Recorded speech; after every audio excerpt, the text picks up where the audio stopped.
Good morning, 8th class. Today we are going to discuss chapter 7 of your computer book, that is memory units and generations. ये हमारा theoretical chapter है. इससे पहले जो हमने chapters किए हैं वो सारे चैप्टर्स में हमने नोटिस किया है कि हमने साथ में लैपटॉप की साथ में यूजेज की थी. इसमें लैपटॉप की कोई यूजेज नहीं है. ये आपका थ्योरेटिकल चैप्टर है. ये आपको बताता है कंप्यूटर के बेसिक्स के बारे में कि कंप्यूटर किस तरह के जनरेशन्स के आए हैं और इसके अंदर कौन सा मेमोरी यूनिट है. सबसे पहले देखते हैं व्हाट इज मेमोरी. मेमोरी होता क्या है. मेमोरी वो कहते हैं कि it's just like a human brain. हमारे दिमाग की तरह होती है मेमोरी. मेमोरी कंप्यूटर की एक स्टोरेज स्पेस है जहाँ पे सारा डाटा जो हम यूज करते हैं, जो प्रोसेस किया जाता है, जो हमें आउटपुट की फॉर्म में आता है, वो सारा डाटा जो है वो मेमोरी में स्टोर होता है. जो इंपॉर्टेंट सारी चीजें हैं वो उसके अंदर स्टोर होती है. Memory is divided into large number of small parts called cells. तो जो मेमोरी है वो बहुत छोटे छोटे पार्ट्स में डिवाइडेड होती है जिसको हम बोलते हैं सेल्स. और हर सेल, हर लोकेशन का अपना एक एड्रेस होता है. इसके बाद आते हैं हमारे memory units. Memory units of computer is the amount of data that can be stored in storage unit which is equal to number of bytes that can be stored in the storage unit. मतलब कि memory unit जो है वो equal होता है आपकी number of bytes पे. Bytes जितनी है उतना मेमोरी यूनिट होएगा. जितना डाटा आप स्टोर कर सकते हो. और डाटा किस तरीके से स्टोर होता है? बाइट्स की फॉर्म में. तो storage capacity is expressed in form of bytes. हम ये नहीं कहेंगे कि इसका ये इतना बड़ा है, इतना छोटा है, इसकी मेमोरी इतनी. हम कहेंगे बाइट्स की बात करेंगे. ये 5 बाइट्स है, ये 5 मेगा बाइट्स है. तो बाइट्स जो है इसका यूनिट बन जाता है. अब ये है इसके 4-5 units which are very important. Basic unit हमारा आता है bit, that is binary digit. Computer जो है सिर्फ 2 नंबर्स को अंडरस्टैंड करता है, that is 0 and 1. Computer understands only binary language जिसको बनी होती है 0 और 1 से. 0 और 1 के अलावा और वो कोई लैंग्वेज अंडरस्टैंड नहीं करता. सो अ बिट और a binary digit may be represented by logical 0 and 1. उसके बाद आता है निबल. इन 4 बिट्स को हम ले लें, सपोज 0101 कर दें तो उसको हम बोलते हैं निबल. अब अगर हम बात करें कि हमने पहले बात की बिट के बारे में. बिट क्या है हमारी? 0 और 1. उसके बाद आया हमारा निबल. निबल जो है उसमें होता है 4 bits, a group of 4 bits. जैसे बात करें 0101, 1010, इस तरह की फॉर्मेट में हम बोलेंगे इट इज अ निबल. इसके बाद आता है हमारा बाइट.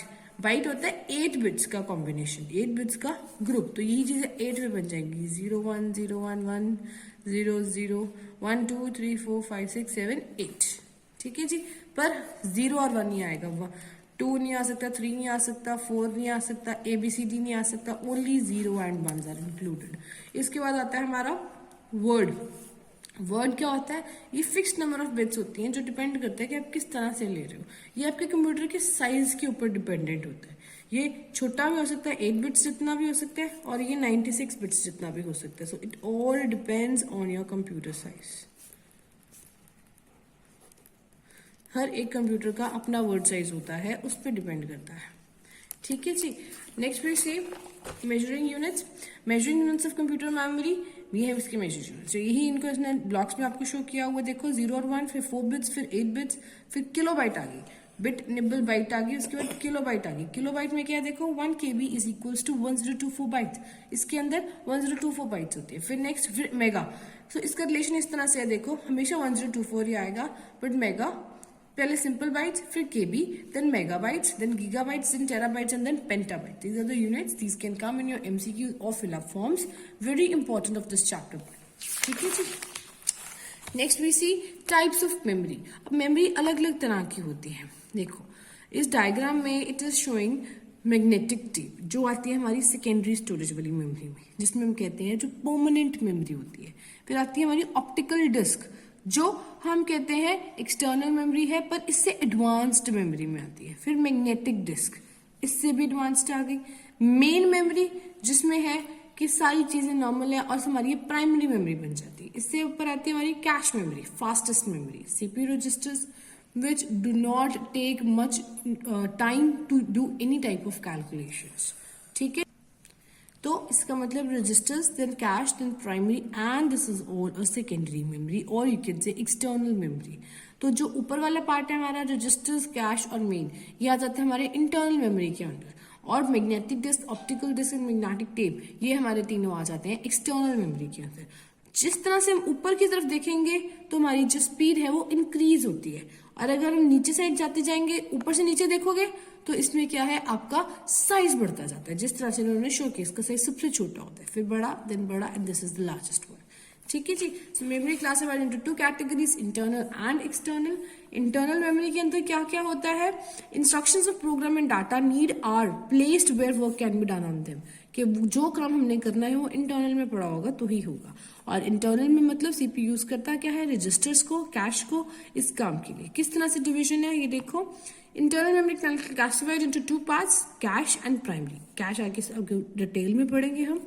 प्राइमरी आगे दो टाइप्स की होती है, RAM and ROM, random access memory and read only memory. Random access में आगे फिर एसरैम और डी रैम आ जाती है, स्टैटिक एंड डायनेमिक रैम। और रोम की आगे 4 कैटेगरीज आ जाती है, जो हम आगे बहुत अच्छे से स्टडी करेंगे। That is mask ROM, programmable ROM, erasable programmable and electrically erasable ROM. ठीक है जी। नेक्स्ट देखो हमारा cash.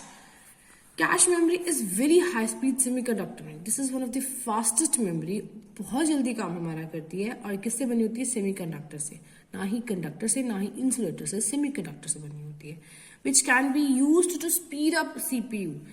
It acts as buffer between CPU and main memory. इस टाइम का मतलब क्या है, बफर बिटवीन।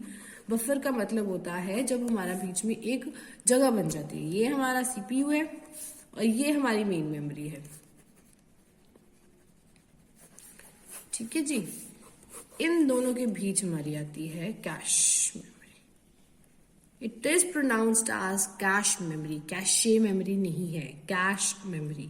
ये है हमारा कैश मेमोरी, जो क्या करती है, सीपीयू से डाटा लेके मेन मेमोरी को देती है। और अगर मेन मेमोरी को नहीं भी देना है उसने, अगर सीपीयू को कुछ डाटा चाहिए, तो कैश मेमोरी अपने अंदर कुछ डाटा स्टोर करके रखती है, ताकि सीपीयू को मेन मेमोरी तक जाना ही ना पड़े, सीधा ही कैश मेमोरी से उसको डाटा मिल जाए। ठीक है जी। नेक्स्ट देखते हैं। It is used to hold those parts of data and program which are most frequently used. जो कंप्यूटर के यूजर्स जो हैं वो जो ज्यादा यूज करते हैं पॉइंट्स को, जैसे आप अगर कोई सॉन्ग की फाइल ज्यादा यूज करते हो तो वो सॉन्ग वाली फाइल जो है आपकी कैश मेमोरी में स्टोर हो जाएगी, मेन मेमोरी में नहीं जाएगी। तो इसलिए आपका काम जो है और स्पीड हो जाता है। इसके एडवांटेजेस क्या है, it is faster, less access time है, काम जल्दी हो जाता है। ये सारे प्रोग्राम्स रखता है छोटे पीरियड के लिए, ये ज्यादा जगह भी नहीं लेता, ज्यादा टाइम वेस्ट नहीं करता, जल्दी से काम कर देता है। और जो डाटा है वो परमानेंटली स्टोर नहीं करता, सिर्फ टेम्पररी काम के लिए करता है। डिसएडवांटेज क्या है, इसकी लिमिटेड स्पेस है, इसकी बहुत छोटी होती है ये, और बहुत महंगी होती है। Next we see primary on main memory data. A primary memory holds only those data and instructions on which computer is currently working. Primary data वो है, प्राइमरी हमारी मेमोरी वो है जो सिर्फ जो है हमारी, सिर्फ कंप्यूटर जो है अभी हम काम कर रहे हैं, जिसपे हम काम कर रहे हैं, सिर्फ वो है। सपोज आप गाने सुन रहे हो तो गाने सुन रहे हो, जो वो प्राइमरी मेमोरी में जाएगा।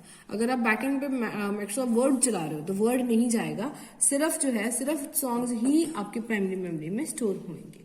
इसकी कैपेसिटी लिमिटेड होती है, कैश से ज्यादा होती है, फिर सेकेंडरी से कम होती है। और जो भी डाटा इसके अंदर होता है, अगर आपकी लाइट चली जाती है तो वो खत्म हो जाता है। साथ ही सेमीकंडक्टर से बनी होती है, रजिस्टर्स जितनी फास्ट नहीं होती है, और इनको मेन मेमोरी में रखना पड़ता है। अब इसकी कैरेक्टरिस्टिक्स देखेंगे। There are semiconductor memories and are known as main memory. Semiconductor memories है, मेन मेमोरी बोला जाता है। वॉलेटाइल मेमोरी, वॉलेटाइल मेमोरी का मतलब जब लाइट चलेगी तो डाटा इरेज हो जाता है। इट इज वर्किंग मेमोरी, सबसे ज्यादा काम इसमें से लिया जाता है। सेकेंडरी मेमोरी से फास्टर होती है, पर सीपीयू के रजिस्टर से स्लो होती है। सीपीयू जो कंप्यूटर है वो अपनी प्राइमरी मेमोरी के बिना रन नहीं कर सकता। इसके बाद आती है हमारे पास रैम एंड रोम, जो फिर रैम के आगे टाइप्स आ जाएंगे, फिर रोम के आगे टाइप्स आ जाएंगे, जो हम नेक्स्ट वीडियो में कवर करेंगे। Thank you so much.